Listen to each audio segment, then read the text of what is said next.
Hi guys. So steel authority of India limited SAIL ಏನಿದೆ, ಅವರು 124 management training technical ಅವರನ್ನು hire ಮಾಡ್ತಿದ್ದಾರೆ. So number of post ಇಲ್ಲಿ ಕೊಟ್ಟಿದ್ದಾರೆ. Chemical 5, civil 14, computer 4, electrical 44, instrumentation 7, mechanical 30, metallurgy 20. So ಇಲ್ಲಿ reservation ಬೇರೆ ಕೊಟ್ಟಿದ್ದಾರೆ. 124 ಪೋಸ್ಟು. ಅನ್ರಿಸರ್ವ್ಡ್ಗೆ 35, OBC 31, SC 22, ST 18, EWS 18. So eligibility criteria ಏನಂದರೆ ಅಪ್ಪರ್ ಏಜ್ ಲಿಮಿಟ್ 28 ಆಗಿರಬೇಕು. 28ಗಿಂತ ಜಾಸ್ತಿ ಆಗಿದರೆ ಆಗಲ್ಲ.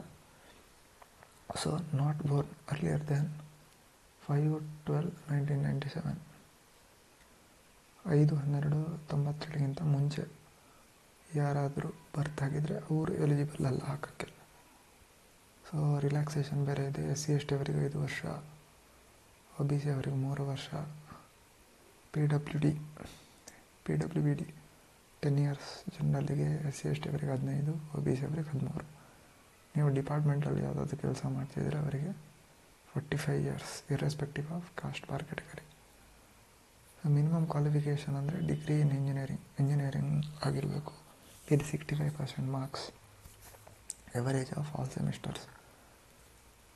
ಸೊ 7 ಡಿಸಿಪ್ಲಿನಲ್ಲಿ ಮಾಡಿರ್ಬೇಕು. ಈ ಕೆಳಗೆ ಕೊಟ್ಟಿರೋ 7 ವಿಷಯಗಳಲ್ಲಿ ಯಾವುದಾದ್ರು ಒಂದರಲ್ಲಿ: chemical, civil, computer, electrical, instrumentation, mechanical, metallurgy. So ಇಲ್ಲೆಲ್ಲ ಕೊಟ್ಟಿದ್ದಾರೆ ನೋಡಿ. ಕೆಮಿಕಲ್ ಇಂಜಿನಿಯರಿಂಗ್ ಅಥವಾ ಕೆಮಿಕಲ್ ಟೆಕ್ನಾಲಜಿ ಅಥವಾ ಎಲೆಕ್ಟ್ರಿಕಲ್ ಇಂಜಿನಿಯರಿಂಗ್. ಸಿವಿಲ್ ಅಂದರೆ civil. Computer science engineering, information technology. Explanation ಕೊಟ್ಟಿದ್ದಾರೆ. ಸೊ ಅದಾದಮೇಲೆ relaxation and qualification. SC ST PWD departmental candidates ಅವರುಗಳಿಗೆ 55% mark ಬಂದರೆ ಸಾಕು ಆಫ್ ಆಲ್ ಸೆಮಿಸ್ಟರ್. ಇಲ್ಲಿ ಸ್ಟಾರ್ಟಿಂಗಲ್ಲಿ 65 ಅಂತ ಕೊಟ್ಟಿದ್ದರು. ಸೊ ಇವರಿಗೆ ರಿಲ್ಯಾಕ್ಸೇಷನ್ ಇದೆ. ಆಮೇಲೆ ಮೆಡಿಕಲ್ ಸ್ಟ್ಯಾಂಡರ್ಡ್ಸ್ ಬೇರೆ ಇದೆ. ಮೆಡಿಕಲ್ ಸ್ಟ್ಯಾಂಡರ್ಡ್ಸ್ 45 kg ಇರಲೇಬೇಕು, ಹೈಟು 155 ಸೆಮಿಸ್ಟರ್ ಇರಲೇಬೇಕು. ಈ ಥರ ರೋಗಗಳೆಲ್ಲ ಯಾವುದು ಇರಬಾರ್ದು. ಸೊ ಅದಕ್ಕೆಲ್ಲ ಕಂಡೀಷನ್ ಕೊಟ್ಟಿದ್ದಾರೆ ಮೆಡಿಕಲ್ ಏನೇನು ಇರಬೇಕು ಅಂತ.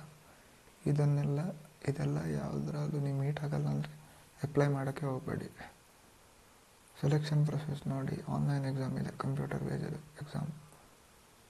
ಇನ್ನು ಮೋಸ್ಟ್ ಪ್ರೊಬಬಲಿ ಜನವರಿ ಅಥವಾ ಫೆಬ್ರವರಿಯಲ್ಲಿ ಮಾಡ್ತಾರೆ. ದೇಶದ ಬೇರೆ ಬೇರೆ ಕಡೆ, ಇವಾಗ ಕರ್ನಾಟಕದಲ್ಲಿ ನೋಡೋದಾದರೆ ಬೆಂಗಳೂರಲ್ಲಿ ಇದೆ ಅಷ್ಟೇ, ಬೇರೆ ಎಲ್ಲೂ ಇಲ್ಲ.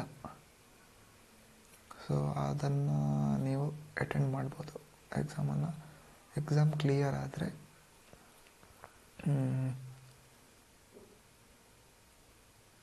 200 ಮಾರ್ಕ್ಸ್ 2 ಪಾರ್ಟ್ ಇರುತ್ತೆ. First part comprising of domain knowledge, ಅಂದರೆ ಯಾವ ಸಬ್ಜೆಕ್ಟನ್ನು ಇವಾಗ ಅಪ್ಲೈ ಮಾಡ್ತೀರಾ. ಸಿವಿಲ್ ಆದರೆ ಸಿವಿಲು, ಅದ್ರ ಬಗ್ಗೆ ಕೇಳ್ತಾರೆ. 100 ಮಾರ್ಕ್ಸು.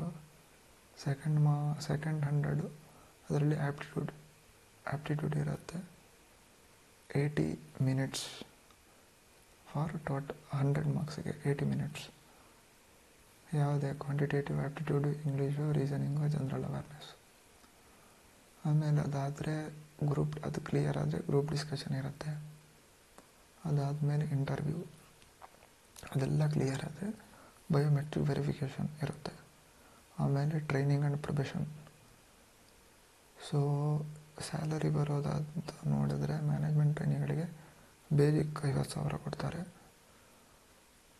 ಸೊ ನೀವು ಪ್ರೊಬೇಷನ್ ಪೀರಿಯಡನ್ನು ಕಂಪ್ಲೀಟ್ ಮಾಡಿದ್ರೆ trainees will be designate assistant manager ಆಗಿ ನೀವು ಪೋಸ್ಟ್ ಆಗ್ತೀರಾ. ಸೊ ನಿಮಗೆ 60,000ದಿಂದ 1,80,000 ಪೇ ಸ್ಕೇಲಲ್ಲಿ ನಿಮಗೆ ಸ್ಯಾಲ್ರಿ ಇರುತ್ತೆ. ಬೇಸಿಕ್ ಪೇ ಬಿಟ್ಟು PF, ಗ್ರ್ಯಾಚ್ಯುಯಿಟಿ, ಅದರ್ ಅಲವೆನ್ಸಸ್ಸು, ಲೀವ್ ಎನ್ಕೇಜ್ಮೆಂಟು, HRA ಸಿಗುತ್ತೆ. ಸೊ ಅಪ್ರಾಕ್ಸಿಮೇಟ್ಲಿ ನಿಮ್ಮ CTC 16 to 17 lakh per annum ಇರುತ್ತೆ. ಪ್ಲೇಸ್ಮೆಂಟ್.